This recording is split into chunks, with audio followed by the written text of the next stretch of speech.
bienvenue sur ce premier direct 2023 organisé par Miroir Social en partenariat avec Syndex, le cabinet Syndex. Donc sur le sujet, pas des retraites, mais sur le sujet des négociations salariales dans un contexte particulier, très particulier, d'inflation, d'instabilité. On y reviendra largement sur ce contexte particulier et ces spécificités qui animent les négociations salariales du moment. Donc, particularité de ce direct, c'est qu'on va vraiment mettre l'accent sur le retour d'expérience. Donc, merci à nos deux intervenantes qui vont partager leur retour d'expérience sur leurs négociations respectives menées en 2022. Donc, Sandrine Dupont. Donc, tu es déléguée syndicale CFDT chez Weber, qui est une filiale du groupe Saint-Gobain, et Julie Lequeux, tu es déléguée syndicale adjointe chez BNP Paribas.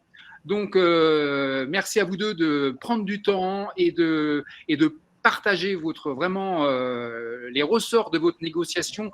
Et ça sera l'occasion de voir vraiment les modalités d'accompagnement et l'interaction qu'il y a entre vous, élus et syndiqués, et un cabinet d'expertise comme Syndex qui vous a accompagné respectivement dans votre approche en amont, pendant les négociations et ensuite pour capitaliser sur la démarche. Donc, bienvenue à tout le monde dans le chat. Vous êtes nombreux. On est plus de 300 inscrits. Donc, merci à vous. N'hésitez pas à participer activement dans le chat, comme c'est le cas régulièrement dans les directs qu'on organise. Donc, dans le chat. Vous pouvez également interagir dans la partie questions, si vous voulez vraiment appuyer votre question. Donc, on prendra en compte au maximum vos retours dans cette partie-là et on interagira également là-dedans. Donc, n'hésitez vraiment pas à faire des retours, à rebondir, à partager vos retours d'expérience de négo. C'est vraiment l'occasion d'enrichir. Brièvement, je retrace le compte spécifique pour BNP et Weber. Donc, BNP Paribas, donc négociation salariale, avec la spécificité dans le paysage syndical. Donc, vous êtes deux organisations syndicales qui ont négocié. Donc, vous, le CFDT et le SNB CFE-CGC, qui est majoritaire à plus de 50% chez BNP Paribas. Et l'équation que ça donne, Julie, tu pourrais y revenir. Et Sandrine, chez Weber, la spécificité syndicale, il n'y a qu'une organisation syndicale, la CFDT, qui négocie avec la direction.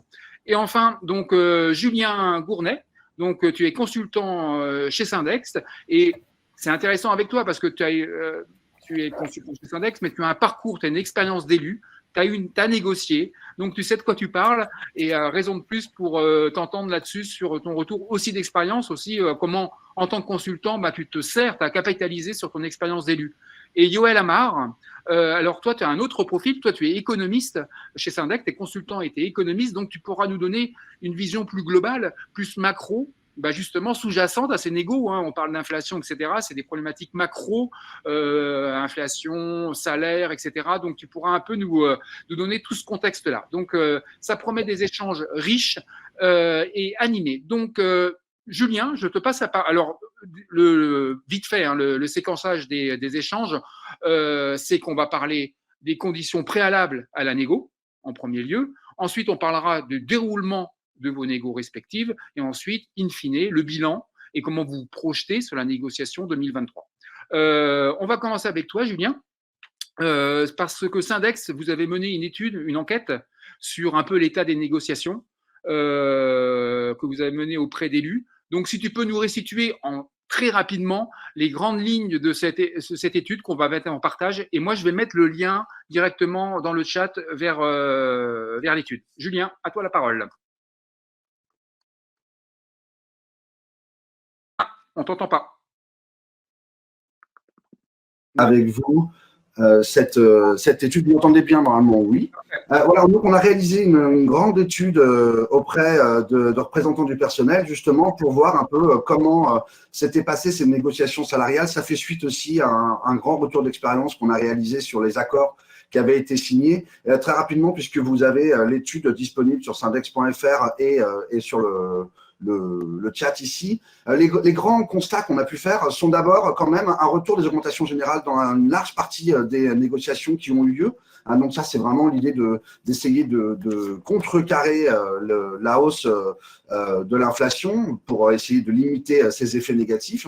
L'individualisation reste quand même un élément important malgré ce contexte inflationniste, hein, c'est-à-dire que les directions n'ont pas abandonné ces procédés d'individualiser les rémunérations au détriment d'une approche collective. Ensuite, on voit qu'il y a une recherche d'élargissement des éléments qui vont contribuer à maintenir le pouvoir d'achat avec des recherches d'autres éléments qu'on appelle les périphériques de la rémunération, hein, les questions sur le transport ou la restauration notamment, qui sont venus prendre une part importante des négociations. Quelques constats sur les répondants de notre enquête. Globalement, un sentiment d'insatisfaction assez significatif sur le résultat des négociations, ce qui présume de ce qui pourrait se passer sur 2023 et des enjeux qui vont être importants encore cette année. Des réouvertures de négociations dans 20% des cas. Alors, c'est pas énorme, mais c'est quand même significatif, qui montre bien qu'il y a une réflexion qui a été posée sur l'inflation qui perdure, et c'est un vrai sujet. Au global, la moitié considère quand même que les conséquences de l'inflation ne sont pas suffisamment prises en compte dans ces négociations-là. Donc, ce sera probablement un sujet qui va revenir très fortement en 2023, même si on nous a présenté une inflation toujours de 6% quand même, hein, c'est loin d'être négligeable, et une priorité qui est réaffirmée pour 2023 sur les mesures collectives qui visent à protéger l'ensemble des salariés des effets de l'inflation. Voilà, très rapidement, vous retrouverez l'ensemble du contenu hein, de notre enquête sur le site syndex.fr. Voilà, un petit teasing avec les grands éléments que vous pourrez retrouver. Je vous invite à aller la lire. Voilà, Rodolphe. Merci Julien. J'ai mis en partage dans le chat, vous retrouvez le lien vers l'étude, vous pouvez la télécharger sur le site de Syndex, donc vous avez le lien dans le chat. Donc on va commencer sur les conditions préalables. On va commencer avec toi, Sandrine. Donc ce qui est aussi intéressant avec vos deux retours d'expérience, j'ai oublié de le dire en amont, c'est que Julie, vous avez chez BNP Paribas, vous avez des moyens certains en termes d'animation du dialogue social, en termes de moyens syndicaux, ce qui n'est pas le cas du côté de chez Weber avec Sandrine, où pour ton cas, Sandrine, tu n'es pas permanente, à la différence de Julie. Tu dois faire avec tes 18 heures de délégation en tant que délégué syndical central et ton équipe. Donc, la tâche est un peu compliquée et particulière, du moins. Et donc, à partir de là, pour commencer sur les conditions préalables, on va parler pour la première fois en 2022, vous avez décidé, ton équipe syndicale, de vous former à la négociation. Ça, on va dire, c'est une condition préalable, et ce qui est intéressant à entendre, sur qu'est-ce que ça t'a apporté de te faire accompagner sur déjà la technique de négociation et d'avoir une formation à la négociation. Sandrine. Alors, effectivement, on a notre cœur de métier qui n'est pas que notre métier, enfin le syndicat, enfin la négociation. Et effectivement, pour se dégager du temps, c'est compliqué avec la charge de travail qui ne diminue pas non plus en parallèle. Les autres années, on avait des difficultés à rapporter des éléments, que ce soit économique de la France, de l'entreprise, et d'apporter des faits concrets par rapport aux demandes des salariés. Et en fait, le Syndex nous a apporté tout ça par rapport à l'accompagnement. Et la formation qu'on devrait faire au niveau de notre syndicat, moi, je ne l'avais pas faite. Et les membres de mon équipe non plus, on n'a pas pris le temps de le faire. Et on avait vraiment Moi, j'ai découvert pas mal de petites choses pendant la formation qu'on ne mettait jamais en avant pendant les négociations, qu'on a pu mettre en avant l'année dernière. Ça nous a apporté une base solide. Déjà, on savait où on allait, sur quoi on pouvait s'appuyer. Sandrine, je me permets d'interagir. C'est dans quelle mesure, tu vois, quand je disais vous avez peu de moyens, dans quelle mesure cette formation, vous étiez 4 à vous former, si je ne me trompe pas, dans quelle mesure ça a permis, je reprends ton terme, ça a débloqué le côté collectif, de dire, parce que pendant un temps, tu étais en tant que délégué syndical, tes collègues avaient tendance à dire, bon voilà, t'es DSC, c'est à toi le boulot, et nous, notre priorité, c'est l'opérationnel à 100%, et là, ça a créé un déclic pour dire, ça ne peut pas tenir comme ça, il faut qu'on ait une approche collective. En fait, le déclic, c'est Julien qui, pendant les préparations, quand il a demandé comment on allait préparer la négociation, donc les gens disaient c'était moi qui allais mettre en avant les choses, les éléments, et Julien a réagi et ça a changé après la vision de mes collègues, a réagi en disant mais attention, c'est pas parce qu'elle est déléguée syndicale centrale que c'est à elle qui doit prendre tout sur ses épaules. Et c'est vrai que moi j'avais tendance à faire le travail qu'on attendait de moi sans vraiment interagir ou demander de l'aide à mes collègues. Et le fait que Julien intervienne en me disant, il était surpris, il était vraiment surpris en me disant mais comment ça se fait que chez vous c'est pas partagé, et ça a ouvert pas mal de passerelles entre mes collègues et moi qui maintenant viennent plus souvent m'aider et me demandent plus souvent un soutien dans mes négociations ou les approches avec la direction. D'ailleurs, je ne vais même plus en négociation ou quand on fait des réunions avec ma direction, je ne vais plus toute seule. Très bien. Je suis toujours accompagnée maintenant. Ça, c'est un principe. Voilà, juste pour vous, c'était vraiment cette idée que Sandrine ne soit plus porteuse uniquement de l'ensemble du fardeau, j'ai envie de dire, et qu'il y ait une répartition du travail, de la responsabilité, dans une équipe qui était tout à fait disposée à le faire, en fait. Hein. Donc, et d'ailleurs, ils le font aujourd'hui. Ils sont plusieurs allés en réunion de négociation et ils se partagent le travail pour que Sandrine puisse être un peu allégée. On ne t'entend pas, Rodolphe. Julien, je te laisse la main là-dessus. Et c'est au-delà de cet après déclic aussi, rapidement sur le côté un peu, dans quelle mesure aussi tu as permis à Sandrine et à son équipe de percevoir un peu le jeu de rôle qui sous-tendait une négo. Oui, alors je pense qu'il y a 3 éléments. D'abord, comme l'a très bien dit Sandrine, il y a la question d'avoir un peu de fond technique. C'est un sujet qui est quand même, mine de rien, assez technique. Il faut reprendre des fondamentaux de quoi on parle, c'est quoi une rémunération, c'est quoi une négociation, comment ça s'organise. Il y a un fond technique à poser en préalable de la négociation qui peut être fait dans le cadre de cette formation-là. Ensuite, il y a aussi une réflexion sur l'organisation. Et ça, c'est ce qu'on a mené aussi avec Sandrine et son équipe pour voir comment on s'organise, comment on organise la négo, quelles actions on compte mener et au final, une réflexion à mener aussi sur quelles revendications, qu'est-ce qu'on veut en fait, qu'est-ce qu'on veut, et surtout essayer de travailler à une réflexion sur combien ça va coûter, combien ça va rapporter aux salariés, à l'entreprise, pour pouvoir construire un argumentaire qui soit à la fois audible pour les salariés, combien ça va vous rapporter, et à la fois aussi sur un terrain que la direction est capable de comprendre. Il ne s'agit pas d'aller sur son terrain parce qu'il faut aller sur son terrain, mais d'avoir conscience qu'il y a des éléments que la direction est capable de comprendre, des éléments chiffrés, notamment les impacts sur la masse salariale, mais il y a aussi des choses sur lesquelles elle est beaucoup moins en capacité de comprendre, notamment si vous dites, vous vous rendez compte, c'est 10-15 € de plus par salarié, c'est un discours qui est moins audible pour les directions qui réfléchissent en grande masse. Donc l'idée, c'était d'aider à s'organiser pour construire tous ces éléments qui vont contribuer à apporter des revendications qui soient crédibles pour tous les acteurs, les salariés et la direction, et aussi structurer le travail, parce qu'une négociation, ce n'est pas qu'un one-shot, il n'y a pas qu'une seule réunion, et de les aider à structurer le travail. Est-ce que j'ai répondu à ta question? Pas tout à fait sûr. Très bien, Julien, très bien. Alors, il y a déjà des questions dans le chat. Alors, vite fait, Sandrine, tu confirmes bien, vous étiez en négociation, vous, Weber, c'est 750 salariés, vous étiez 4 élus, 4 délégués syndicaux à participer à la négociation, c'est ça? Oui, on était 4. Ouais. Ok. Et la direction était 4, on était 4, en fait. Excuse-moi, je t'ai coupé. La direction était 4 de leur côté, donc nous, on était 4. Cette année, ils sont 3, mais on sera quand même 4. Mais ça ne pose pas de problème à la direction. Ok. Et il y a une question sur qu'est-ce que ça change le fait d'être la seule OS? Eh bien, justement, c'était une autre partie de l'échange qu'on va avoir. Et tu gardes la main, Sandrine, c'est sur le fait, dans quelle mesure d'être un seul syndicat face à la direction, pour toi, c'est plutôt plus confortable, ou tu aurais préféré avoir des petits collègues d'autres syndicats pour participer à cette négociation?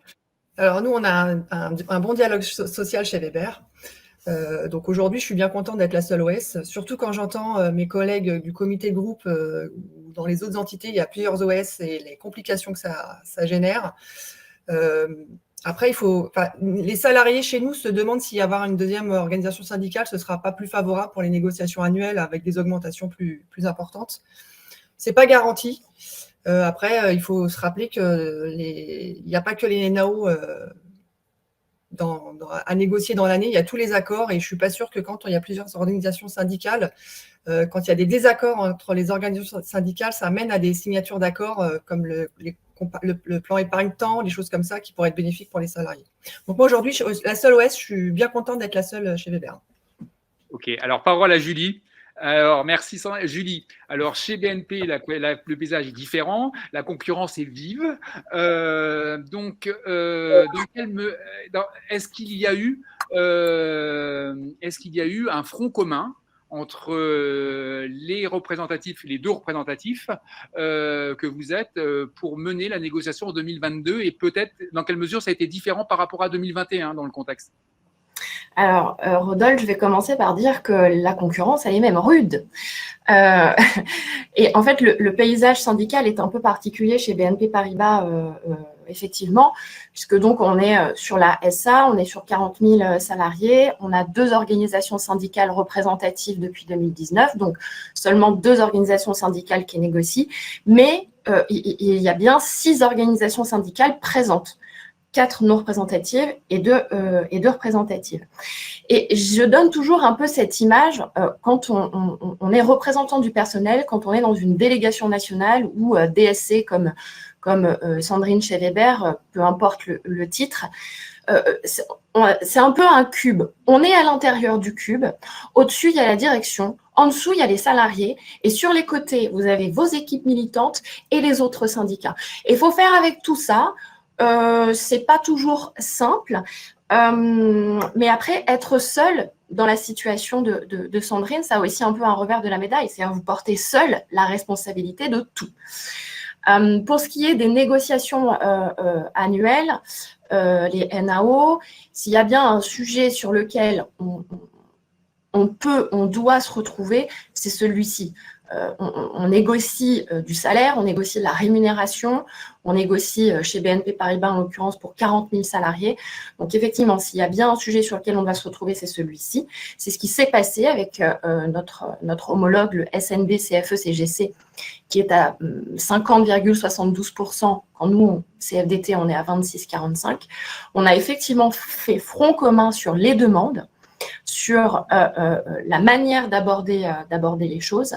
Et on a aussi eu cette volonté d'embarquer les 4 autres organisations syndicales non représentatives pour faire un front commun, organisations syndicales représentatives et autres OS, pour montrer cette détermination. On en est arrivé à un blocage du dialogue social dans l'entreprise. Plus aucune instance ne se tenait, puisqu'on voulait que la direction se concentre sur ces négociations annuelles.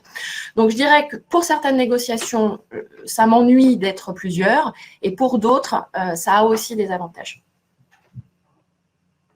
Merci à toi, Julie, pour l'image du cube. Je pense qu'elle va parler à beaucoup de gens et elle mériterait peut-être une infographie, etc., parce que l'image est effectivement très parlante.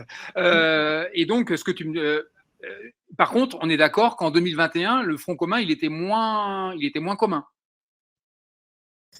On ne se retrouve effectivement pas toujours, puisque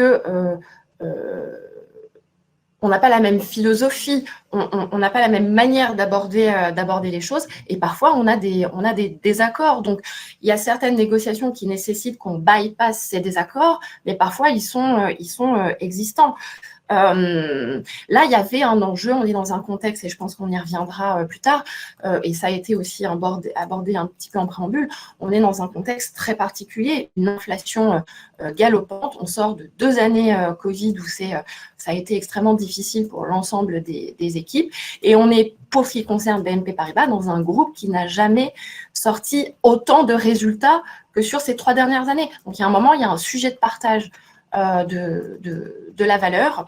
Donc voilà, c'est bien là notre sujet, et quels que soient nos désaccords avec le SNB CFE-CGC, on se retrouve sur le sujet. Mais ce n'est pas le cas chaque année, effectivement. Okay. Alors Julie, tu gardes la main. On va parler calendrier, justement. Alors vous, chez BNP Paribas, la direction se fait fort d'être la première banque de l'AFB, l'Association française des banques, de commencer les négos en septembre pour donner le ton, donner le là.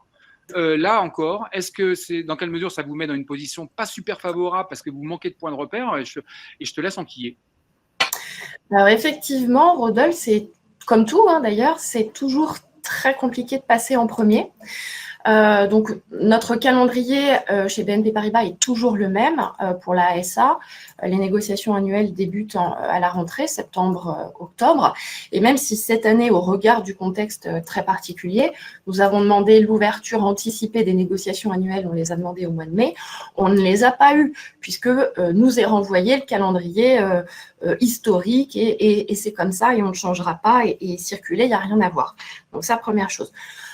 Donc effectivement, BNP Paribas, on entame toujours les négociations annuelles en premier sur la branche AFB. Et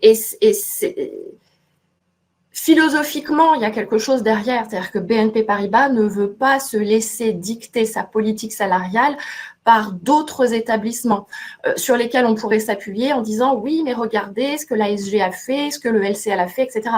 Alors on peut le faire dans une certaine mesure, mais on a toujours un an de décalage en fait. Et donc avec un contexte inflationniste qui est très conjoncturel, ça nous met forcément en décalage et ça nous met en position défavorable forcément. Et je dirais donc BNP Paribas ne veut pas se laisser dicter sa politique salariale, mais elle entend surtout mettre un cadre pour toutes les autres. C'est-à-dire que voilà nous ce qu'on a fait chez nous, vous pouvez aller autres établissements, ci et là, un peu au-dessus, mais pas trop quand même, restez dans le cadre. Donc ça, c'est la partie externe, mais il y a aussi une partie interne.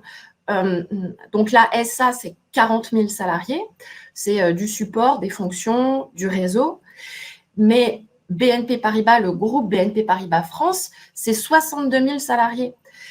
Et donc, les négociations qui se tiennent à la SA ont forcément un impact sur les filiales, sur les 22 000 salariés des filiales. Parce que pour le coup, les filiales n'iront jamais au-delà des mesures qui ont été données à la SA. Et donc, je dirais que c'est vraiment une double responsabilité pour nous, qu'on gère, mais c'est une double responsabilité pour nous, sur la branche AFB pour les autres établissements, sur nos propres salariés qu'on représente à la SA, mais aussi sur nos collègues des filiales qui sont forcément impactés par ce qu'on signe ou pas. Merci, parfait. Sandrine, alors justement, chez vous, situation inverse, et c'était une première pour vous. Pour la première fois, chez Weber, vous avez commencé la NAO en mars, si je ne me trompe pas, alors que normalement, vous la commenciez en mars, c'est-à-dire après que les autres entités du groupe Saint-Gobain aient négocié. Donc là, dans quelle mesure, là, ça a été pour vous une situation plus confortable ? Tout à fait. Alors, Rodolphe, effectivement, tous les ans, on commençait les NAO, la première réunion au mois de décembre et les deux autres réunions étaient sur janvier. Donc, on était souvent les premiers du groupe à passer. Donc, toutes les autres entités attendaient de savoir quel était notre résultat pour savoir exactement, comme BNP Paribas, en fait, le groupe donne des directives aux filiales de Saint-Gobain. Et en fait, on était les premiers à passer. Ça donnait un petit peu l'information aux autres entités pour savoir quelles étaient les directives du groupe. Et le fait de passer en premier, on n'avait pas forcément, nous, la vision de ce que le groupe pouvait autoriser aux entités.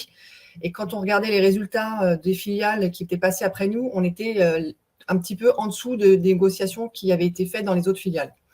L'année dernière, on a changé de directrice générale. Du coup, ça nous a permis de décaler les NAO. Et du coup, les autres entités du groupe sont passées avant nous. Et ça a été bénéfique parce qu'en fait, on avait de quoi mettre des éléments sur la table au niveau de la direction en disant que cette année, ça ne passera pas comme les autres années. On sait que sur les autres filiales, il y a eu ça. Donc, il nous faut au moins… on pouvait négocier beaucoup plus que l'enveloppe qui était, je pense, proposée initialement pour Weber. Merci Sandrine. Alors, continuez, n'hésitez pas dans le chat, c'est super. Merci de partager des retours de ce que vous avez obtenu. On le verra dans la seconde partie avec du côté de Weber et du côté de BNP Paribas où on en est arrivé. Regarde des conditions préalables dont on parle. Donc, n'hésitez pas, ça fait vraiment du benchmark. C'est utile, entre guillemets, le benchmark. Et donc, ça profite à tout le monde. Donc, n'hésitez pas. On poursuit sur… les conditions, là on parle de rémunération salariale, de négociation salariale et des conditions préalables. Mais dans les deux cas, enfin dans tous les cas, régulièrement, à l'approche de ces négociations, les directions se font fort, et vous devez vous y préparer, au fait que les directions vont avancer l'argument qu'elles distribuent au-delà de la rémunération fixe et variable des périphériques comme par exemple la rémunération, l'intéressement et la participation, qui pèsent potentiellement lourd, et notamment chez vous, BNP et chez Weber, où ça peut représenter jusqu'à 3 mois de salaire. Donc ça, forcément, la direction, elle met dans la boucle. Donc, ça m'amène à la question respective pour vous deux. Alors, on commence avec toi, Julie. C'est que la direction de BNP Paribas vous balance l'argument comme quoi il y a un taux de redistribution via intéressement participation, excusez-moi, de 7,8%. Quelles seraient les nuances et la contre-argumentation que tu avances en tant que vous, CFDT, par rapport à cet argument de dire, voilà, on va négocier les salaires, mais sachez quand même qu'on redistribue par ailleurs? Alors, effectivement,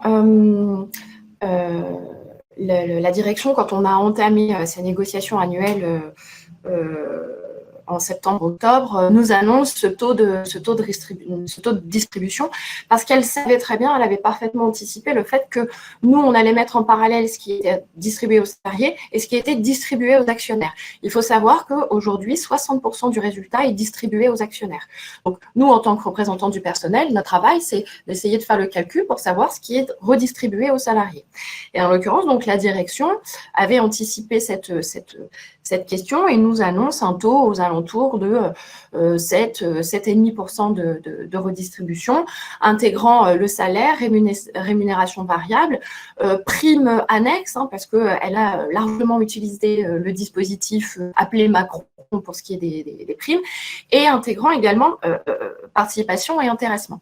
Donc effectivement, chez BNP Paribas, on est doté de 2 accords. On a un accord de participation.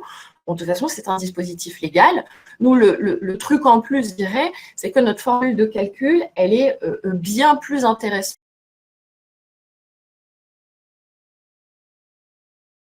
On vient de perdre Julie.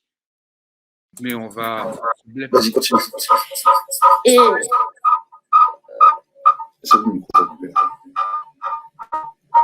Excusez-nous.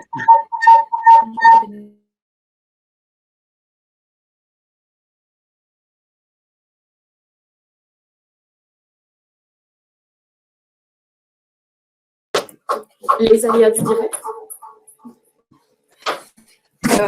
Donc, je disais effectivement qu'on avait un accord de participation plus intéressant que ce qu'offrait le dispositif légal.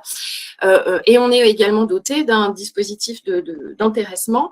En tout, participation-intéressement, c'est une distribution de 320 millions d'euros.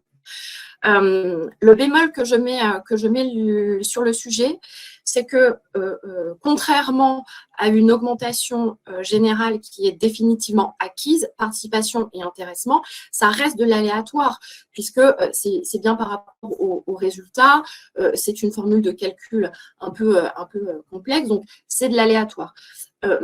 Deuxième bémol, l'intéressement.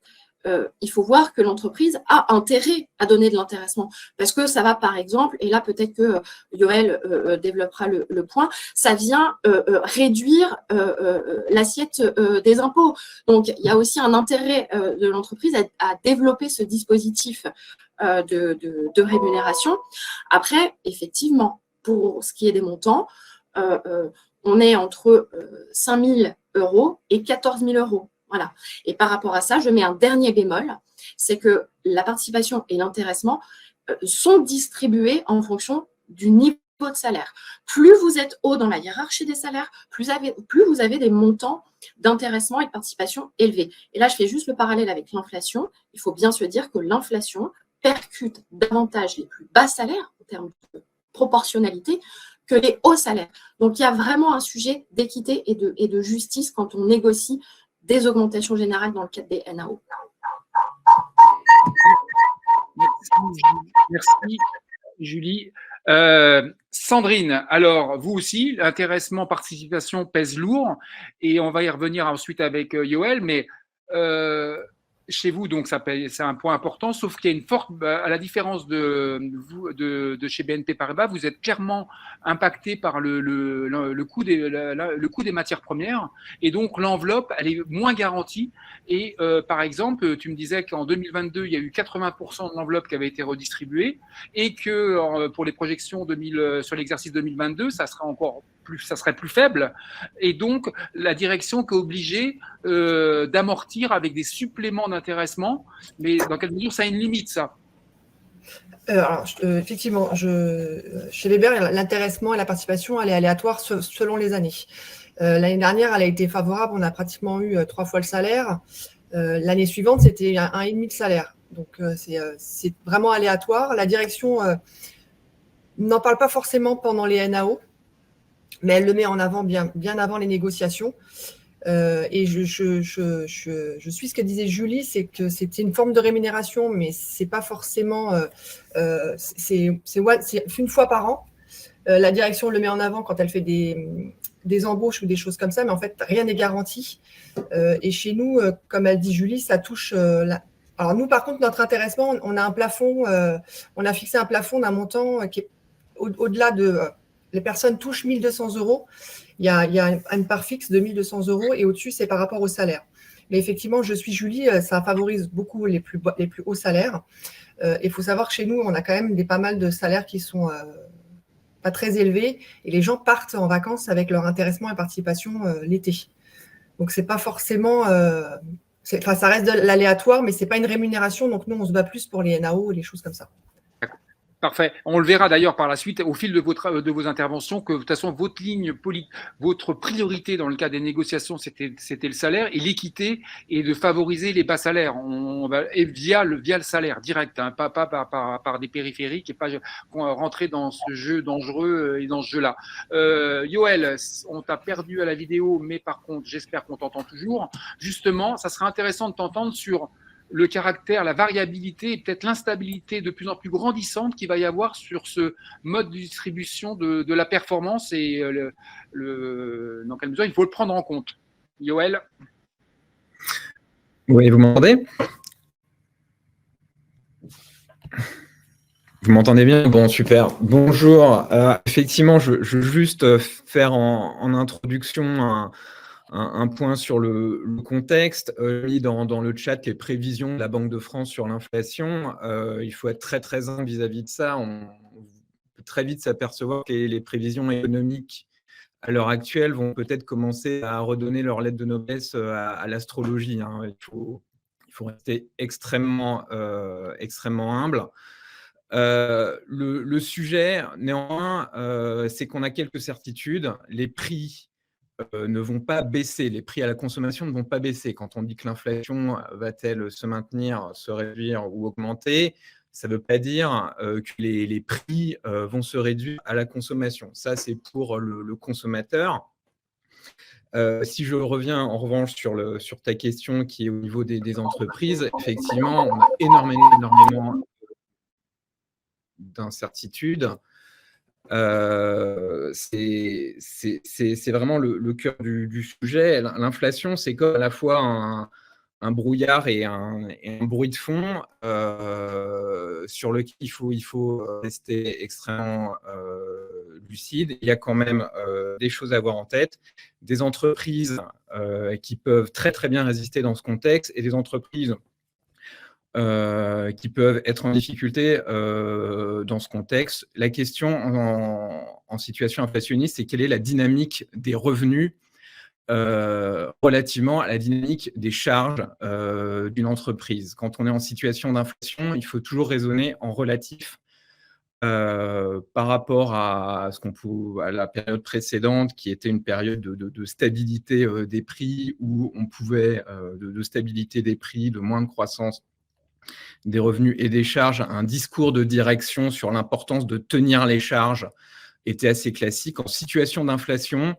il faut amener la direction à raisonner en relatif entre les revenus et les charges, surtout dans des entreprises qui bénéficient d'une dynamique très forte, positive sur leurs revenus.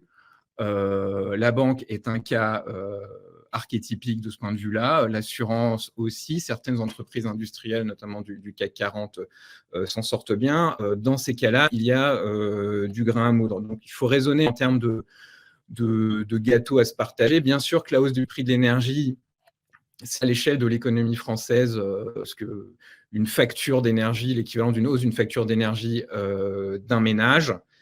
Néanmoins, les prévisions de la Banque de France, les dernières prévisions de... Et on a perdu Yoël, ça nous pendait au nez avec le fait qu'on ne le voyait déjà pas en vidéo. Yoël va revenir, il n'y a pas de problème. Et donc, c'était... de toute façon, il ne faudra pas oublier de le relancer là-dessus parce qu'il commence à parler du prix de l'énergie. Et là, ça illustre bien la variabilité qu'il peut y avoir. Ah, non. Ah, Yoël, voilà. En fait, je croyais que... Ok, très bien. C'est un nouveau, c'est pas tout à l'heure, c'est un tout neuf. Sorti du carton. Sans effet Larsen, j'espère. Bon, je ne sais pas où la coupure a eu lieu. Le sujet que je voulais développer, c'est vraiment détecter et contredire une direction qui vous parlerait uniquement des charges et jamais des revenus, c'est-à-dire garder un peu le format des négociations, j'allais dire quasiment du siècle passé, dans des entreprises où les revenus sont fortement dynamiques, ou en tout cas, même sur les années.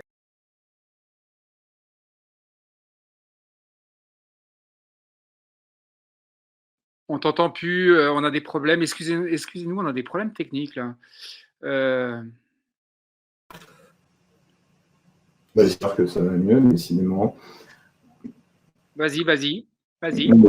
Voilà, bon, c'est vraiment cette question-là. Il y a des entreprises qui réussissent très très bien dans ce contexte inflationniste et qui doivent, de ce point de vue-là, partager un gâteau qui s'est déjà beaucoup déformé dans les années précédentes et qui doit se reformer au bénéfice de toutes les parties prenantes, notamment celles qui ont perdu les années précédentes. Merci Yoël, tu auras l'occasion bien sûr de reprendre la parole. Alors, tu es parti vraiment sur l'inflation. Alors, c'est très bien de remettre dans le contexte inflationniste et un peu ce que ça sous-entend. Et effectivement, je reprends là-dessus, la variabilité qu'il peut y avoir liée à ce contexte sur le versement de l'intéressement participation. Et quand on voit l'instabilité de la variabilité, on a vraiment le coût du carburant à l'achat. Et on pourra peut-être le voir également au fil de vos interventions, notamment chez Weber. Quand les déplacements domicile-travail et la prime transport pour pouvoir mettre du carburant dans sa voiture, on voit la variabilité du prix, dans quelle mesure ça a forcément des conséquences directes pour les salariés, immédiates, et également à appréhender dans le cadre de négociations salariales. Prochain sous-thème, c'est de voir comment respectivement vous avez pris la température en amont de rentrer dans la négo. On va y arriver dans la négo, mais en amont, comment vous avez pris la température auprès des salariés. Et donc, Sandrine, vous, chez Weber, quand bien même la direction, à la différence de chez BNP, vous donne aucun moyen pour communiquer avec les salariés par le mail pro, il n'y a rien.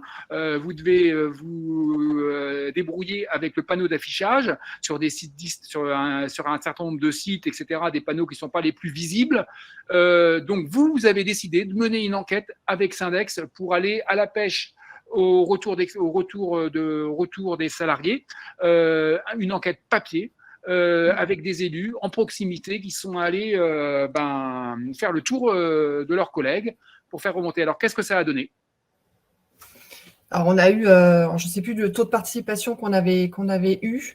Par contre, effectivement, on a tracté dans les usines là où on avait des représentants syndicaux qui pouvaient tracter. Et ça a énormément été apprécié des salariés. Et on a eu énormément de retours avec pas mal d'idées qui nous ont aidés pour faire les revendications. Cette année, par contre, manque de temps, on ne l'a pas fait. Et les salariés commencent à nous demander pourquoi on n'a pas fait d'enquête, parce que ça a été apprécié par rapport à ce que ça a été, par rapport à l'année dernière, en fait. Et là, vous avez été accompagné, là, Julien, il y a eu un accompagnement de Syndex là-dessus. Hein. Oui, on a fait un questionnaire avec Julien. Oui, oui, tout à fait. En fait, le questionnaire, c'est les élus qui ont rédigé les questions, qui ont pensé le… Julien, on t'entend pas. Non, non. Le problème de Weber, c'est qu'ils sont organisés géographiquement. Ils sont organisés géographiquement avec plein de sites. Et que donc, c'était compliqué de récupérer l'ensemble des questionnaires, de le travailler dessus, parce qu'on a récupéré 180 ou 200 questionnaires. Et donc, nous, l'apport Syndex qu'on a pu faire derrière, c'est de collecter avec eux l'ensemble des réponses aux questionnaires, de les agglomérer pour en faire une matière exploitable. Et on a conçu un mini-rapport sur le contenu des réponses. Donc, ça permet aux élus, au moment où ils construisent leurs revendications, d'avoir une bonne visibilité sur ce que veulent les gens, sur les positions des gens, sur le climat social dans les différents établissements.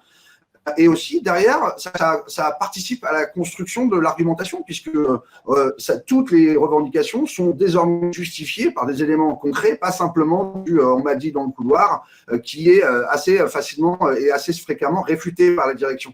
Là, on a une base concrète sur laquelle, nous, on peut expliquer qu'on a 35% des salariés qui demandent tant de pourcents d'augmentation.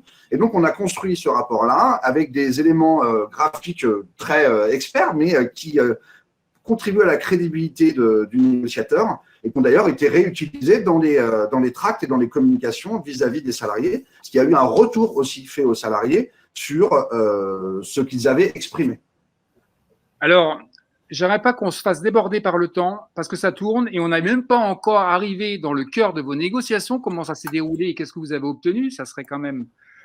c'est quand même aussi l'intérêt de l'exercice. Mais vite fait, il y a une question dans le chat qui répond entre Julien et Sandrine sur les grandes lignes, les grands axes des questions posées. Voilà, je la prends, Sandrine, rapidement, ce que je l'ai en tête.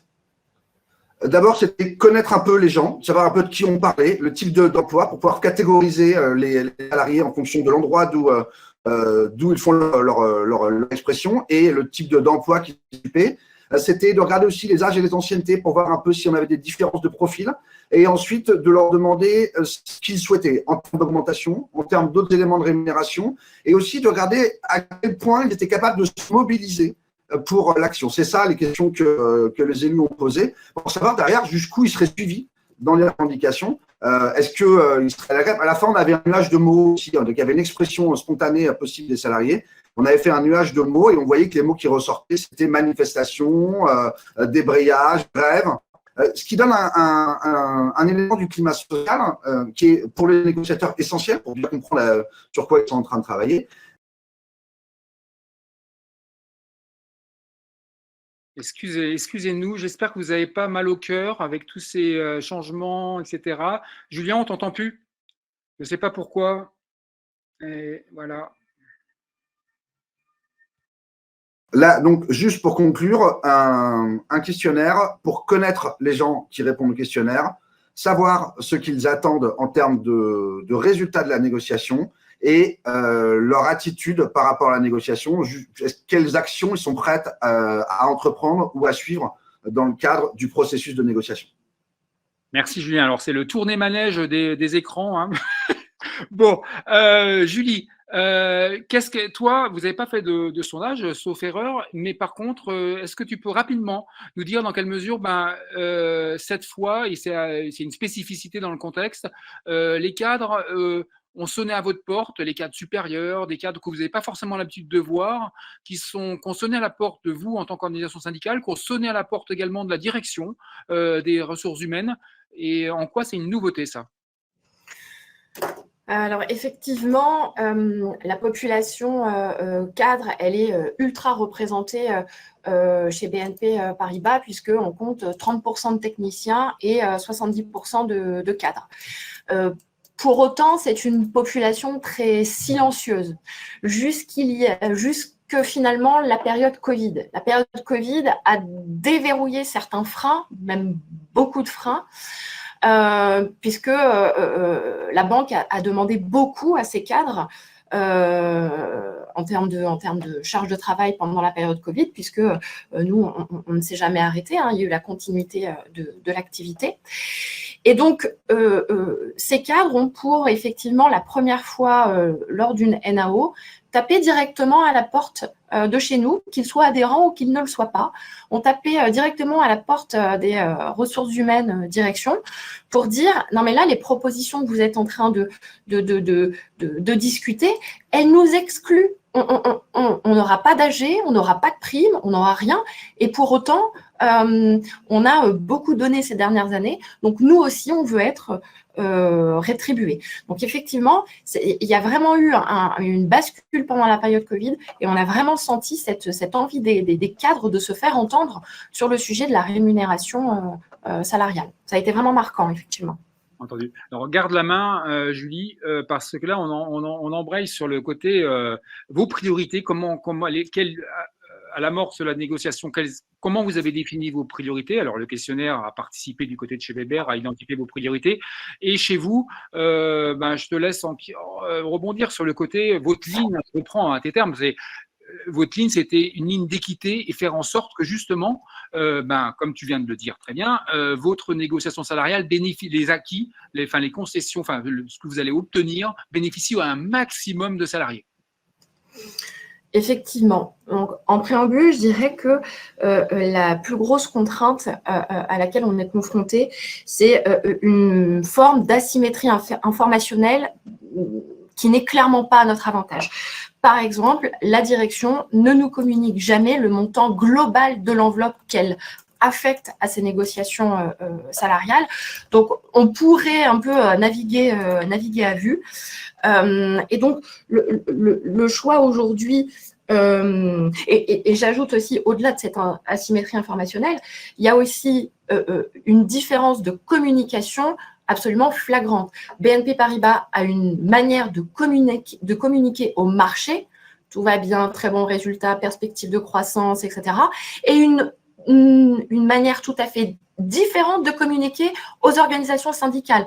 Attention, on ne sait pas de quoi demain il fait, il va falloir faire des réserves, on ne peut pas trop distribuer, etc., etc. Donc, on doit faire face à ces deux contraintes. Et l'apport de Syndex, ça a été finalement de chiffrer et de mettre très rationnellement dans des tableaux nos philosophies de négociation, à savoir négocier sur des principes d'équité et de justice, en gardant en tête qu'on est dans un contexte inflationniste et que les plus bas salaires sont les plus percutés par cette inflation. Voilà avec quoi on rentre en négociation. Et ce travail avec Syndex nous a permis de chiffrer approximativement l'enveloppe que l'entreprise dédie à cette négociation annuelle. Et ça nous a permis de faire des arbitrages au sein de cette enveloppe pour appuyer certaines de nos demandes, notamment une première demande, augmentation générale. On a fait un gros travail de fond avec Syndex pour tendre vers une augmentation collective, c'est-à-dire par palier de rémunération, vous avez un pourcentage d'augmentation qui est plus important. Voilà. Et aussi le déploiement d'une prime, parce qu'il était pour nous impensable de ne pas obtenir une prime de partage de la valeur. Et en première réunion, la direction vient avec seulement une augmentation générale de 2,8% en excluant 10% des salariés, donc les plus hautes rémunérations. Donc nos priorités, c'est effectivement réduire cette asymétrie informationnelle et obtenir des mesures qui correspondent à notre philosophie de négociation, partage, équité et justice. Entendu, parfait. Yoël, comment vous avez l'apport que vous avez pu avoir pour ce chiffrage et comment aussi contrer l'argument de la direction qui se fait fort de dire oui, mais le risque induit par le fait, au regard les actionnaires qui mettent la pression sur la perte de contrôle de la masse salariale. Comment on démonte ça? Alors, bon, il faut savoir un élément de contexte qui existe chez Saint-Gobain et en fait de manière un peu furtive chez BNP Paribas, c'est l'émergence des fonds activistes, des fonds qui prennent une part parfois assez minime du capital et qui inondent la direction de l'être pour savoir comment elles vont piloter leurs charges, augmenter les dividendes. Ça doit un peu d'ailleurs décomplexer les syndicalistes en termes d'offensive de revendications. Du côté du capital, il y a des revendications très, très fortes. Pour Saint-Gobain, c'est même public. Hein, c'est un fonds qui s'appelle Bluebell. C'est tout à fait public. Pour BNP Paribas, c'est un petit peu plus furtif. Bon, ça, c'est pour l'élément de contexte. Comment démonter cet argumentaire? C'est le point qui a bien exposé Julie, dont je parlais tout à l'heure, rappeler techniquement et rationnellement les contextes positifs. La hausse des taux d'intérêt, c'est véritablement la matière première, par exemple, des banques qui progressent. Une bonne dynamique sur l'immobilier, c'est la matière première des revenus de Saint-Gobain, par exemple, qui progressent. Il y a des petites choses, effectivement, qui ne sont pas dites sur le secteur bancaire, par exemple, sur des réserves de prudence au bilan qui peuvent tout à fait être décaissées pour lisser le résultat. Il y a vraiment des marges de sécurité à avoir. Et le second point que tu soulèves, Rodolphe, sur le classique du poids des charges personnelles, par exemple, dans la banque, bon, il faut évidemment mettre ça en perspective par rapport au passé, aux restructurations, au fait que vous avez des secteurs qui sont destructeurs nets d'emplois depuis des années. Alors, quand vous avez aussi des résultats qui augmentent, ça s'appelle des gains de productivité, parfois malsains, parfois physiques, mais des gains de productivité quand même, qui doivent être rémunérés. Donc, on n'est pas là pour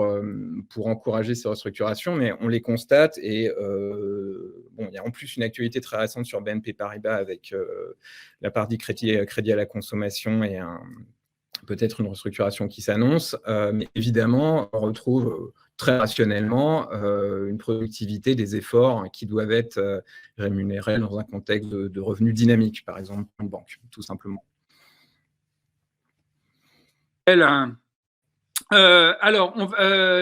Sandrine, alors vous, la ligne directrice, c'était pas pareil que Julie. Enfin, Julie, on n'en a pas parlé, mais parce que favoriser les bas salaires, comme dit, il y a plus de sur les 750 salariés, il y a 300 cadres et sinon c'est maîtrise, employé maîtrise chez Weber.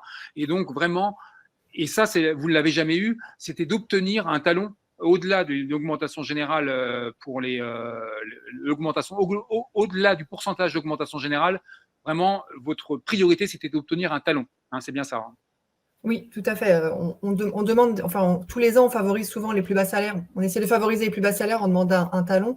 Mais cette année, c'était vraiment le point le plus important de notre négociation. Le talon est tous les ans refusé par la direction. Et cette année, on a eu la surprise que le talon soit accepté. Donc, on a obtenu 70 € de talon avec une augmentation d'AG de 2,8. Donc, ça favorise une partie des plus bas salaires. Les plus bas salaires avaient obtenu avec le talon 3,87% d'augmentation. Ça correspondait à 3,87% d'AG pour les plus bas salaires. Donc, c'est quand même… surtout qu'en début d'année, l'inflation n'était pas à 6%. Donc, on était quand même dans le cadre de l'inflation qui était annoncée en début d'année. Alors, Sandrine, justement… votre priorité, c'était le talon. Tu as dit que vous avez obtenu 70 €, mais vous êtes parti à 100 €. La direction est partie à 50 €. Et comment Syndex vous a aidé à chiffrer, à être crédible face à la direction? Là, on rentre dans la négo. On est dans la négo. Première réunion, comment vous êtes crédible quand vous annoncez le fait que vous voulez un talon à 100 € par mois, un talon à 100 € minimum, oui. Tu parlais, je reprenais ton expression de un tableau un peu magique qui était concocté par Syndex, qui vous a vraiment aidé à chiffrer en négo.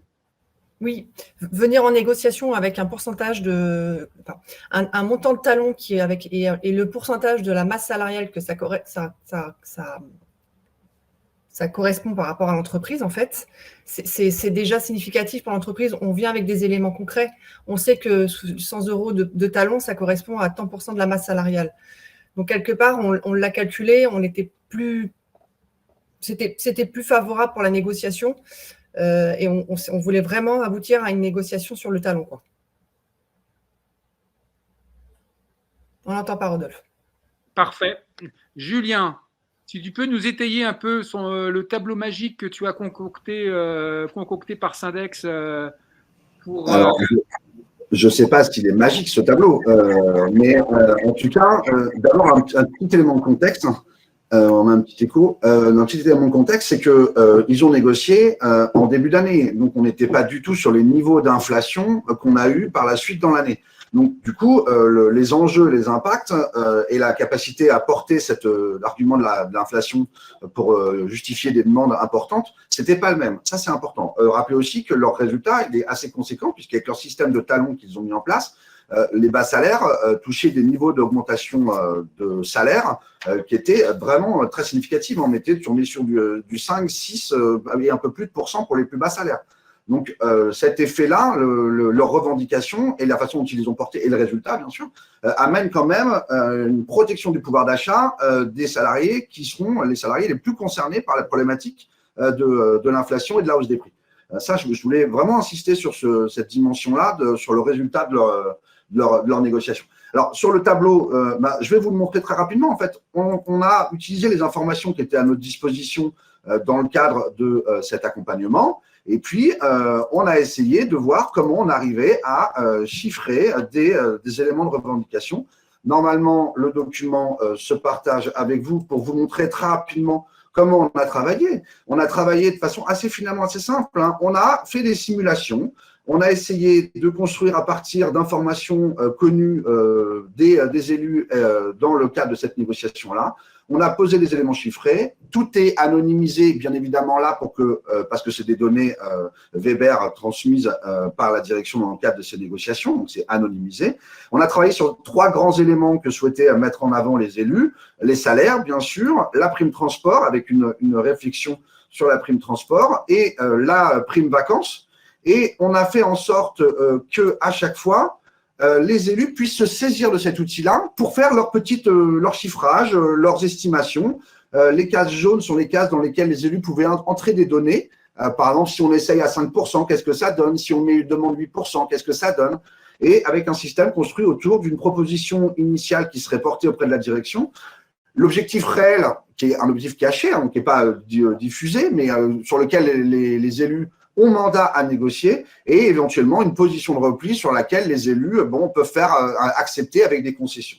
Et on avait construit une sorte de grand tableau récapitulatif qui permettait d'avoir toutes les informations sur une même synthèse. Alors ça se modifie pas, mais ça permet très vite d'avoir un visuel, et notamment dans le cadre de la négociation, c'est utilisable, puisque si la direction vous dit « nous, on propose 3%, vous mettez 3% dans le tableau, vous savez combien ça va rapporter aux salariés. Le principe était celui-là. Combien ça rapporte aux salariés, combien ça coûte à l'employeur, et très vite, vous pouvez vous faire une idée de la pertinence ou pas de votre revendication et de la contre-proposition de la direction.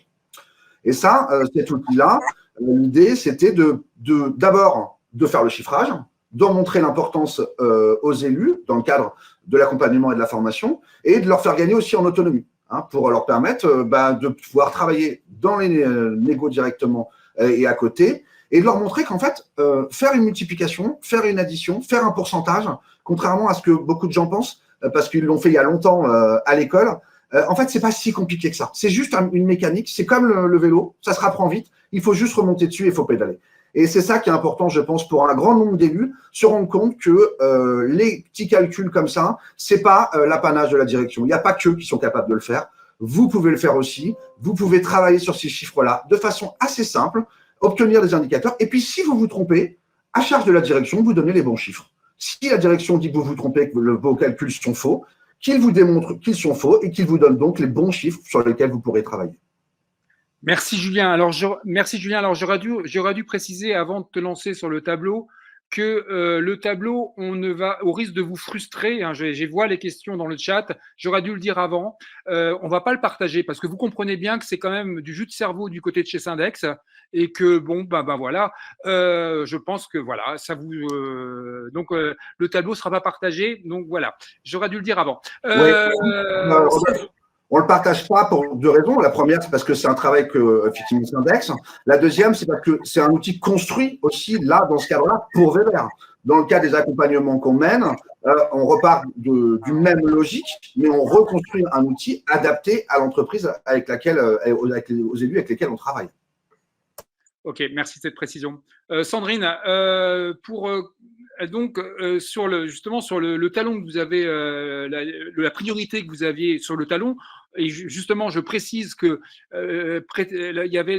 précédemment, il y avait 0,2% d'augmentation individuelle pour les non-cadres, et vous n'en avez pas fait une priorité, vous l'aviez sucré pour vous, c'était pas du tout le sujet. Vous, le sujet, c'était le talon. Et là, grande surprise de ta part, quand vous rentrez en négociation, dès le départ, la direction accepte le talon. Ça a été une surprise pour toi. On est d'accord? Tout à fait. Tout à fait. Pour la négociation, alors, effectivement, on avait travaillé sur le jeu, le rôle pour la négociation, et du coup, on pensait que, comme tous les ans, le talon allait être refusé par la direction.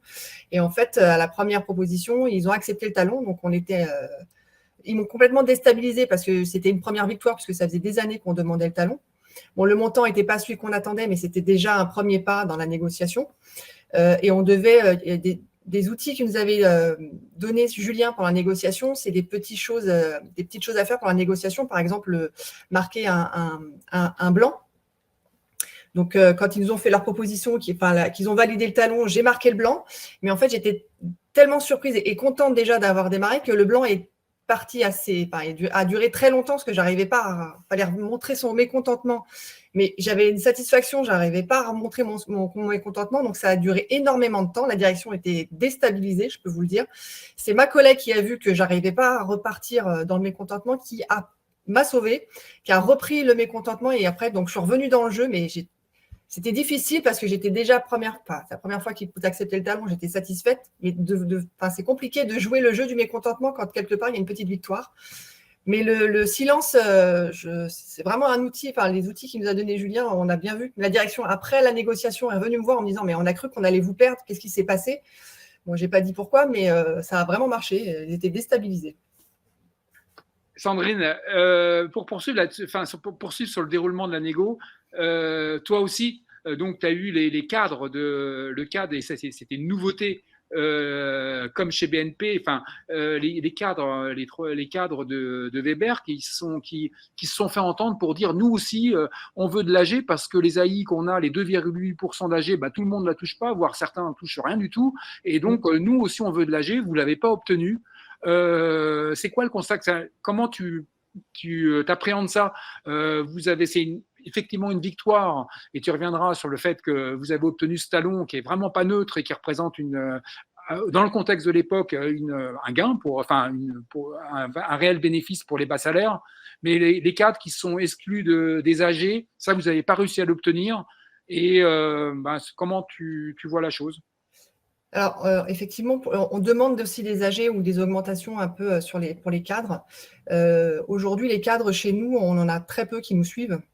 Un peu comme Julie, avec l'inflation, le fait qu'on ait obtenu un talon sur la négociation de l'année dernière, et on a négocié aussi la prime du pouvoir d'achat, ils se sentent beaucoup plus exclus du coup, et ils commencent à venir nous voir. Certains cadres viennent nous voir en demandant à ce que eux aussi ils puissent bénéficier d'un gain sur le pouvoir d'achat et d'avoir une AG cette année. Seulement, la direction, elle est souvent, comme elle sait très bien que les cadres ne nous suivent pas, pendant les négociations, c'est compliqué de défendre les cadres auprès de la direction. Pour eux, ils vont calculer ce qu'ils vont donner aux états, et puis ils vont le donner en AI pour les cadres. En fait, il faudrait que les cadres se mobilisent un peu plus pour montrer leur mécontentement, mais en fait, ils vont le faire auprès de nous. Mais Julie, eux, ils vont voir la direction, mais chez nous, ils n'y vont pas. Donc, ils restent transparents, et quand il y a des manifestations ou des choses à faire, ils ne sont pas là. Donc, appel à que les cadres s'engagent davantage pour obtenir en mode collectif. Qui montrent leur mécontentement, mais pas forcément qu'à nous. Il faut aussi qu'ils le montrent à la direction. Et ça, ils ont la crainte, ils ne le font pas en fait. Ok. C'est un point sur lequel je voudrais rebondir en une phrase, Rodolphe. C'est que d'abord, c'est un phénomène global. C'est pas un phénomène spécifique à Weber. Ça, c'est le premier point. Le deuxième point, c'est que quand Sandrine dit que c'est difficile de défendre les cadres, c'est qu'en fait, la direction en face, elle a parfaitement conscience du phénomène que les cadres vont moins soutenir et suivre les organisations syndicales. et que donc elles peuvent rester sur cette culture de la reconnaissance et de la performance individuelle qui est un mythe partagé dans les directions et qui est partagé avec aussi les populations de cadres en règle générale. On leur vante le mérite de la performance individuelle et donc il y a moins cette culture d'augmentation collective, de résultats et performance collective.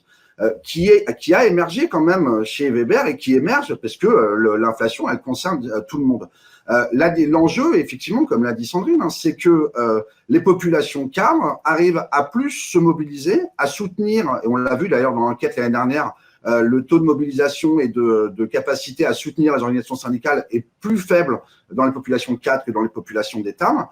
Si ces populations arrivent et font une démarche de mobilisation et de soutien, les organisations syndicales, du coup, auront plus de facilité à les intégrer dans les dispositifs et à les porter comme elles portent les autres catégories socio-professionnelles. Ok. Julie, alors, le déroulement de votre négo, il y a eu 3 réunions de négociation. Tu le disais, tu l'as dit tout à l'heure, la direction est partie à 2,8. Vous, votre ligne, votre priorité, c'était d'élargir au maximum, priorité, avoir le talon, hein, tu vas y revenir, dans quelle mesure la direction est partie avec le talon, vous l'aviez déjà, mais vous, l'objectif, à la différence de chez Weber, mais par contre, vous, l'objectif, c'était de le faire augmenter sérieusement et d'élargir également, de ne pas complètement exclure, on va dire, les cadres qui gagnaient potentiellement plus que 3 fois le SMIC, etc., et de ne pas les exclure. Donc, une équation un peu difficile. Enfin, c'était votre challenge, et dans quelle mesure tu considères l'avoir atteint? Alors déjà, effectivement, moi, je n'ai pas travaillé avec Julien, j'ai travaillé avec Christelle, je sais qu'elle est présente puisque j'ai vu répondre au chat, donc encore une fois, merci Christelle. et on a travaillé de la même manière, c'est-à-dire qu'on a échangé, on a donné nos positions, on a donné notre philosophie, on a donné notre direction, et Christelle est revenue vers nous avec effectivement un tableau qui était adapté à notre secteur, à nos demandes, et à la population qu'on représentait et qu'on pouvait modifier. Et quand je parlais d'asymétrie informationnelle, donc c'était chiffrer avec ce tableau approximativement l'enveloppe globale, et dans cette enveloppe globale, faire bouger les curseurs du montant de l'augmentation collective, du montant global de l'enveloppe des augmentations individuelles, le talon notamment. Donc, ça, première chose. Deuxième chose, et je fais le lien avec ce que j'ai dit aussi en préambule, par rapport à ce front commun, ce qui nous a aussi décidé à faire front commun au-delà du contexte inflationniste, c'est la volonté de la direction, volonté tout à fait unilatérale, de resserrer le calendrier de négociation. On avait normalement une réunion pendant 3 semaines, donc une négociation étalée sur 3 semaines avec des discussions, des retours, la direction qui va chercher ses mandats, etc., à finalement 3 réunions en 15 jours. Donc là, on s'est dit, OK, pousse, nous, on ne veut pas bâcler le truc. Donc, on va faire effectivement ce front commun avec l'ensemble des organisations syndicales pour dire, vous voulez resserrer, il n'y a pas de problème. Nous, on a travaillé, on est prêt. Mais par contre, vous allez vous concentrer sur le sujet et on va bloquer l'ensemble du dialogue social dans l'entreprise. Donc, plus de CSE, plus de CSSCT, plus de CSEC, rien du tout, tout sur la NAO. Et donc, 3 réunions. Première réunion, la direction arrive avec une proposition d'augmentation générale à 2,8 avec un plancher à 500 €. Donc là, clairement, les calculs ne sont pas bons du tout. Donc on n'est pas content du tout. Une enveloppe individuelle qui nous est présentée comme estimez-vous heureux qu'on la maintienne parce qu'on pourrait la supprimer. D'accord ? Et voilà, c'est tout. Donc là, ça partait mal quand même, puisque effectivement, si nous, on n'est pas arrivé avec des demandes chiffrées, on est quand même arrivé avec des principes de négociation qu'on a clairement exposés à la direction. Équité, justice et partage. Donc là, on n'était pas au rendez-vous. Donc, on travaille, on a beaucoup échangé avec Sandex, qui s'est montré extrêmement flexible, parce qu'on avait calé des réunions avant, après, chaque NAO on avait calé des réunions avec Syndex, et on a dû tout rebousculer le calendrier parce que tout a été modifié par la direction. Donc, une agilité de la part de Syndex, et je les en remercie encore parce que ça n'a pas été simple, particulièrement une période de rentrée un peu chargée pour tout le monde. Et donc, on échange à nouveau avec Christelle, on refait tourner les compteurs du tableau, etc. Et on arrive avec des demandes plus précises, plus chiffrées, englobant davantage de personnes, puisque, comme je le disais, la première proposition excluait de fait 10% des salariés, puisque il y avait un plafond de rémunération à 80 000 €. C'est-à-dire que les salariés touchant une rémunération annuelle supérieure à 80 000 € étaient exclus de cette mesure d'augmentation générale. Donc, nous, l'objectif, c'est d'augmenter le montant de l'augmentation générale, d'augmenter le plancher, puisque, encore une fois, dans ce souci d'équité de justice, 3% quand on touche 5 000 €, ce n'est pas 3% quand on en touche 1 500. Donc, ce plancher a une importance fondamentale quand on rentre en négociation, et également obtenir une prime, partage de la valeur, équité, justice, partage, et toucher davantage de monde. Donc, je vous passe la deuxième réunion. Je vous passe aussi très rapidement les réunions off, puisqu'il y a le on, il y a la scène, il y a chacun qui tient son rôle, et ci et ça, et on n'est pas content et on veut plus, oui, mais nous, on a une enveloppe, voilà, ça c'est la scène. Et puis, il y a ce qui se passe derrière, les coulisses, les coups de fil que vous avez avec la direction, qui prend un peu la température, puis vous qui faites un peu du bluff, oui, non, mais attention, si ça continue comme ça, on ne va pas signer. Voilà, donc il y a bien ces deux éléments à prendre en compte, mais je vous passe le détail. In fine, on obtient des choses. Aujourd'hui, je pense que c'est le maximum qu'on aurait pu obtenir à ce moment-là. On obtient donc une mesure d'augmentation générale à 3%, avec un plancher à 1 200, un plafond à 2 000. Bon, ça, ce n'est pas nous qui l'avons obtenu, c'est la direction qui a souhaité le mettre. Et on augmente le nombre de bénéficiaires, c'est-à-dire que le seuil de rémunération passe de 80 à 90 000 €. Donc, avant, on touchait 90% des salariés. Désormais, avec cette nouvelle mesure, on en touche 93%. Et on obtient également une prime, donc dans le cadre légal du dispositif de partage de la valeur. Donc, une prime de 1 100 € pour l'ensemble des salariés qui perçoivent une rémunération annuelle jusqu'à 3 SMIC. Et on va chercher aussi, 3 SMIC, c'est 56 000 € à peu près. Et on va chercher aussi une prime pour les salariés qui touchent plus de 56 000 € et qui, à la base, ne sont pas inclus dans le dispositif. Ce n'était pas forcément une volonté de la direction. Mais on obtient aussi une prime pour ces salariés-là de 800 € jusqu'à 90 000 €. Donc, les salariés jusqu'à 3 SMIC, c'est 1 100 €. De 3 SMIC à 90 000 € annuels, c'est 800 €. Et donc, in fine, avec cette prime, on touche 86% de la population salariale.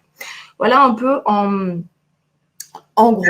Est-ce que je pourrais vous en parler pendant des heures encore, mais voilà en gros ce qu'on a obtenu. Julie, les 3% d'augmentation générale, ça représente quoi pour les plus bas salaires en pourcentage? Alors, ça peut monter jusqu'à du 6,5%. Ça, c'est important de le noter. Avec le plancher.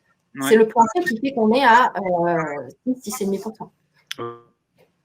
Dernière petite chose très rapidement, parce que le compteur, ça tourne, c'est par contre aucune marge de manœuvre sur les augmentations individuelles. On est d'accord? Ça vient, ouais.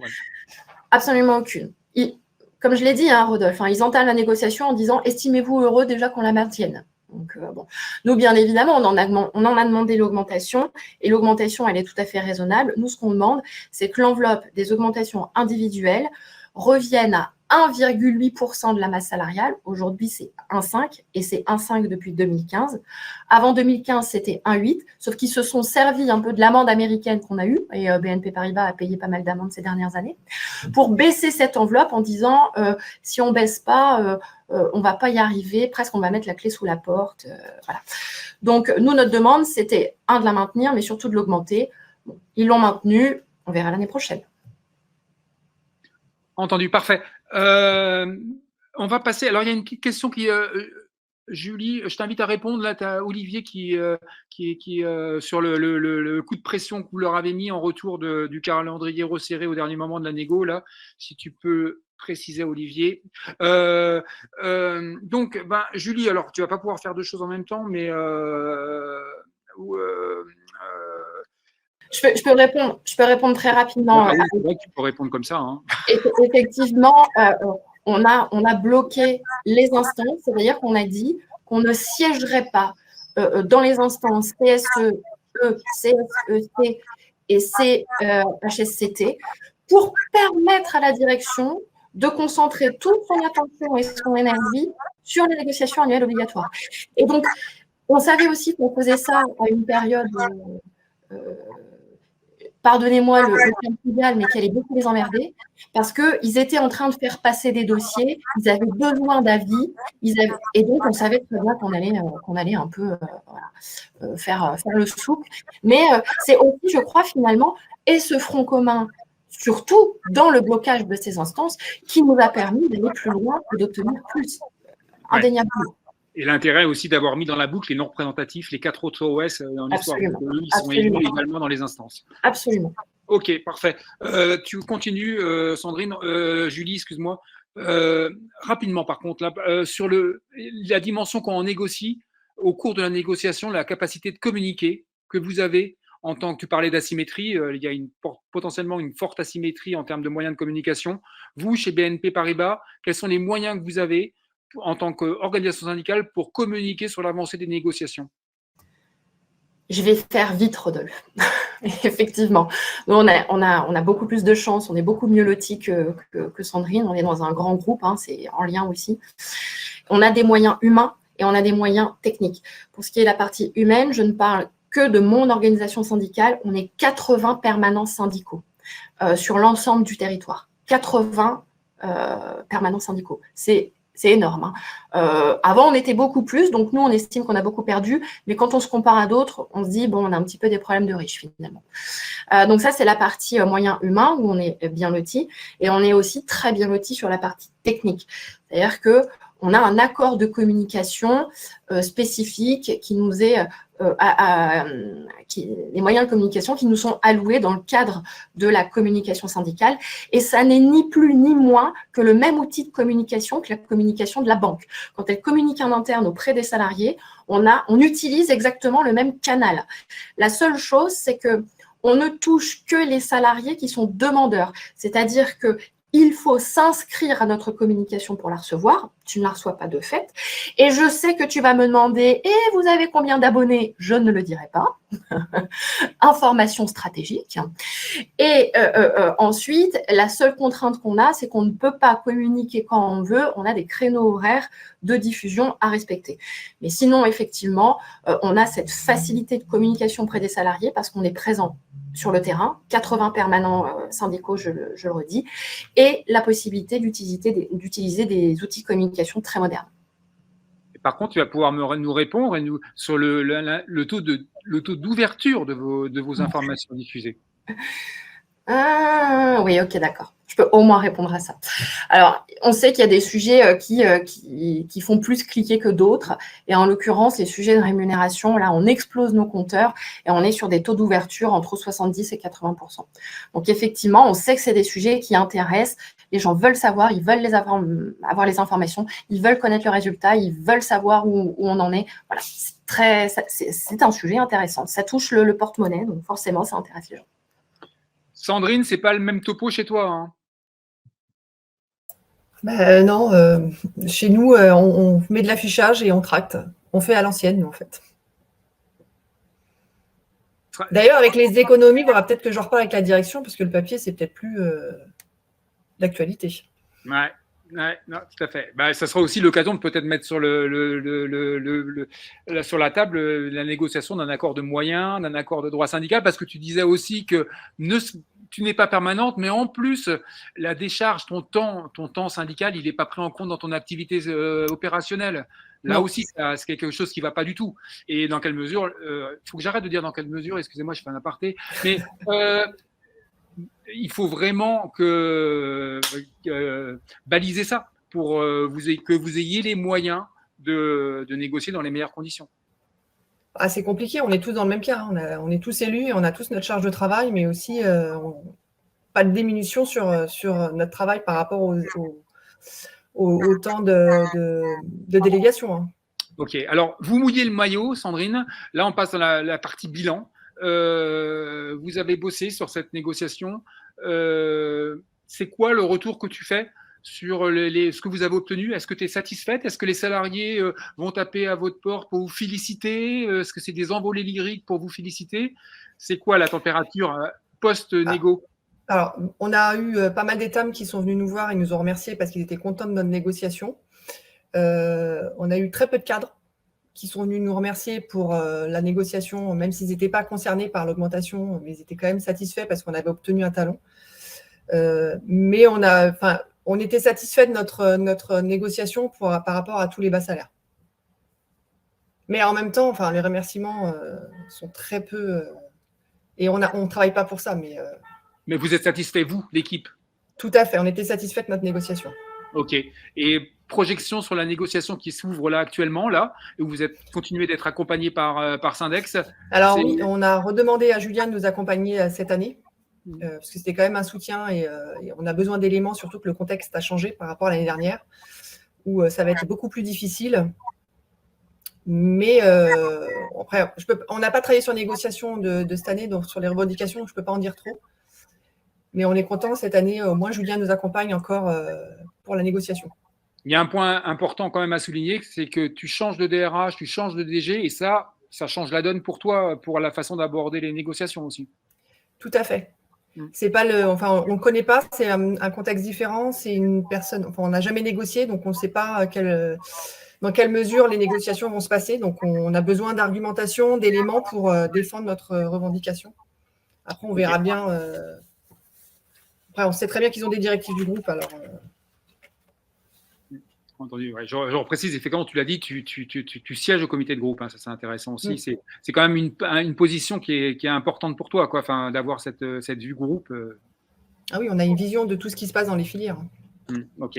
Julie, même question un peu pour toi. Vous êtes satisfait, l'équipe, et projection sur la négociation qui va s'ouvrir, là, cette fois, vous, en septembre? Alors, c'est important déjà de dire qu'effectivement, ces accords NAO, on les a signés. Après, on signe toujours avec une petite pointe de frustration parce qu'on se dit, il y a toujours ce sentiment, la banque aurait pu faire plus. Et effectivement, on sait qu'elle aurait pu faire plus puisque le bilan, on l'a analysé, l'effet de ciseaux, on le connaît. Donc, évidemment qu'ils auraient pu faire plus. Maintenant, il est aussi de notre responsabilité en tant que responsable syndical, justement, de prendre la responsabilité de signer des accords dans l'intérêt collectif. Et on sait que dans l'intérêt collectif, on n'embarque pas tout le monde. Mais ce n'est pas la somme des intérêts individuels qui font l'intérêt collectif. Et ça, il faut l'avoir en tête. Et je reviens à l'histoire de mon cube. Vous êtes à l'intérieur, vous êtes pressé dessus, dessous et sur les côtés. Et vous êtes là et vous devez prendre une décision. Donc, on est satisfait dans le sens où on a obtenu le maximum, on est convaincu d'avoir obtenu le maximum qui nous était possible d'obtenir à ce moment-là, dans le contexte qui était le nôtre, avec les éléments qu'on avait en main. Voilà. Après, on est aussi très satisfait d'avoir pu embarquer l'ensemble de ces organisations, des organisations syndicales présentes dans l'entreprise. Je pense que ce front commun vraiment a porté nos revendications. Et puis, il n'empêche que, il faut toujours aussi se rappeler d'où on part. On obtient aujourd'hui 3% d'augmentation générale. Les 4 précédentes années, c'était 0. Ensuite, c'était 0,5. Après, c'était 0. Et après, c'était 0,6. Donc, le gap est aussi important dans l'évolution, mais parce que le contexte le justifiait. Mais voilà, il y a cette satisfaction, mais la satisfaction, elle est toujours mesurée, parce qu'on sait que l'entreprise pourrait toujours faire plus. Tout est une question de volonté, de sa part, tout du moins. Et la projection sur septembre, parce qu'il y a peut-être un événement qui va se passer entre-temps? Effectivement, là, on va rentrer toutes les entreprises dans un nouveau cycle électoral. Et en l'occurrence, chez BNP Paribas, les élections professionnelles se tiendront en mars-avril de cette année. Et donc, il m'est difficile de me projeter sur ces négociations annuelles. On ne change pas qui on est, et donc équité, justice et partage nous animeront. Et j'aimerais terminer sur ça, les syndicats, les représentants du personnel n'ont le pouvoir seulement des salariés.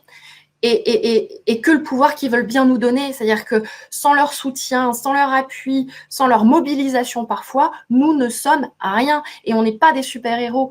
Faut pas attendre de nous qu'on sorte des augmentations à 15% si tout le monde reste bien sagement dans son bureau et que quand on pose la question, tout va bien pour moi, merci, circuler, il n'y a rien à voir.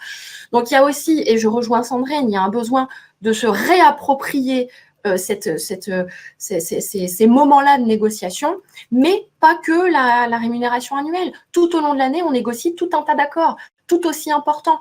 Donc, je terminerai sur ça. On a du pouvoir, oui, mais seulement si les salariés nous en donnent. Donc, je leur donne rendez-vous en mars-avril. Votez et votez bien. Voilà. Ça me serait peine de le faire ici. Ok, merci Julie. Alors, merci à toutes les deux de vos interventions respectives. Je pense que c'était riche. Et on arrive à la fin de notre direct et je propose à Julien et à Yoël de faire un petit mot de conclusion, synthèse, un peu sur comment ça vous a inspiré. Et, qui prend la main?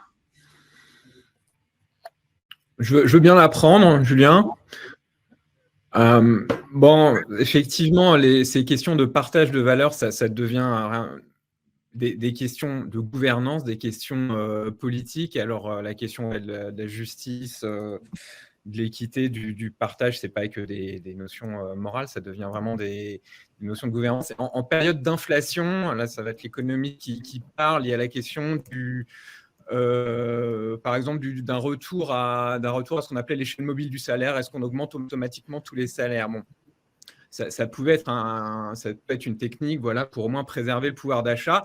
Bon, en fait, il y a aussi une noblesse extrêmement forte de ce qu'on pourrait appeler la victoire du talon quand on met en avant la justice. Et voilà, au moins le dialogue social, contrairement à l'automaticité d'une échelle mobile du salaire, permet de concentrer les efforts sur ceux qui sont plus vulnérables à l'inflation. Donc, il y a aussi des limites à certains ajustements automatiques et une noblesse de ces négociations quand elles aboutissent à des victoires comme celle-ci. Je qualifie vraiment ça de victoire.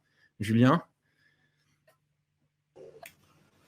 Oui, en fait, moi, pour conclure très rapidement, il y a tellement de choses qu'on aimerait vous dire dans ce webinaire, mais c'est pas possible.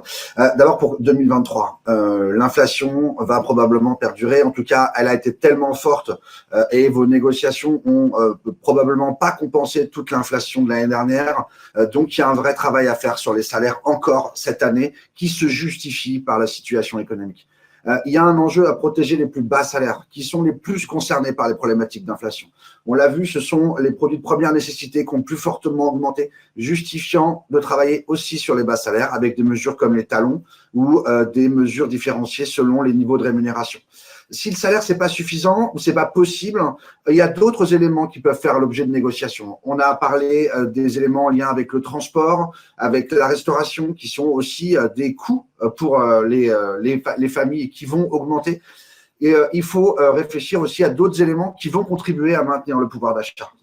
Si vous n'arrivez pas à privilégier les augmentations générales, il faut quand même essayer d'y travailler parce que ça redonne du sens à la notion de collectif de travail. Et il faut essayer de travailler, je pense, à renforcer l'idée que les individus, les salariés appartiennent à un collectif et que le résultat, la réussite n'est pas que le fruit d'un travail individuel.